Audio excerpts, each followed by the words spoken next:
राजस्थान से खबर सामने आ रही है। राजस्थान के टोंक में एसडीएम को थप्पड़ मारने से शुरू हुआ विवाद अब और बढ़ता जा रहा है। राजस्थान के प्रशासनिक अधिकारियों की हड़ताल की चेतावनी के बाद थप्पड़ मारने के आरोपी निर्दलीय उम्मीदवार नरेश मीणा को पुलिस ने गिरफ्तार कर लिया है। खबर है कि नरेश मीणा ने अपने समर्थकों को पुलिस के खिलाफ भड़काया, जिसके बाद प्रदर्शनकारियों ने पत्थरबाजी शुरू कर दी। पुलिस ने भी हालात पर काबू पाने के लिए फायरिंग भी की। भीड़ को तितर बितर करने के लिए पुलिस ने आंसू गैस के गोले भी दागे।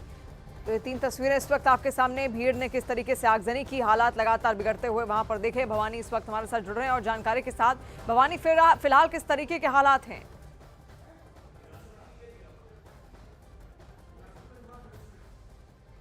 भवानी, आप तक आवाज पहुंच पा रही है?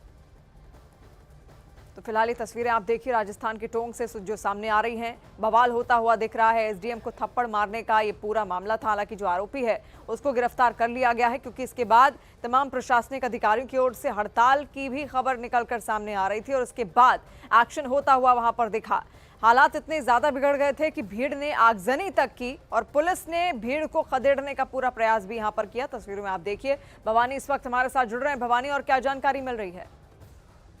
देखिए, अभी भी नरेश मीणा के समर्थकों का बवाल जारी है। पुलिस कोशिश कर रही है उनको काबू में करने की।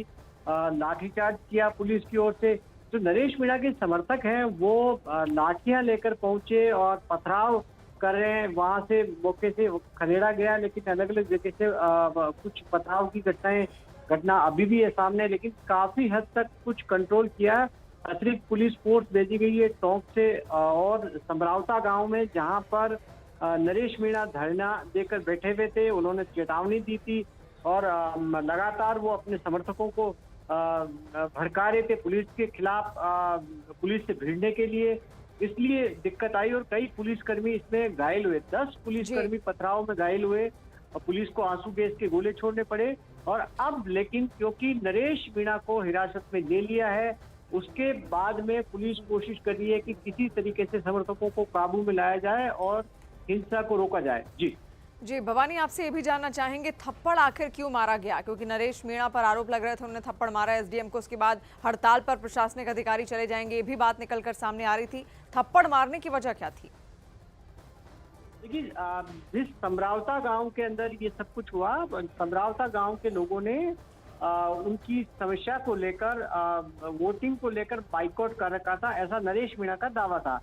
तो वो समरावता गांव पहुंचे और उनका ये आरोप था कि वहां पर एसडीएम जबरन कुछ लोगों को, सरकारी कर्मचारियों को वोट दिलवाने की कोशिश कर रहे हैं, जबकि गांव ने बाइकआउट कर रखा।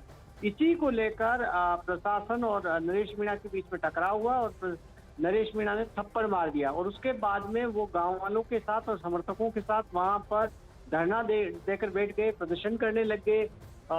तो तब कोशिश की, दिन भर उनको समझाइश की कोशिश हुई थी, लेकिन वो प्रदर्शन खत्म करने के लिए तैयार नहीं हुए और समर्थकों को भड़का रहे थे। और आखिरकार जैसे वोटिंग खत्म हुई, उसके बाद में पुलिस ने नियंत्रण करने के लिए, हालात पर काबू करने के लिए फोर्स भेजी और नरेश मीणा के समर्थक को वहां से अरेस्ट करने की कोशिश की। तब समर्थक भड़के और पुलिस पर पथराव शुरू कर दिया और उसके बाद में हालात बिगड़े। जी, बहुत शुक्रिया जानकारी के लिए भवानी।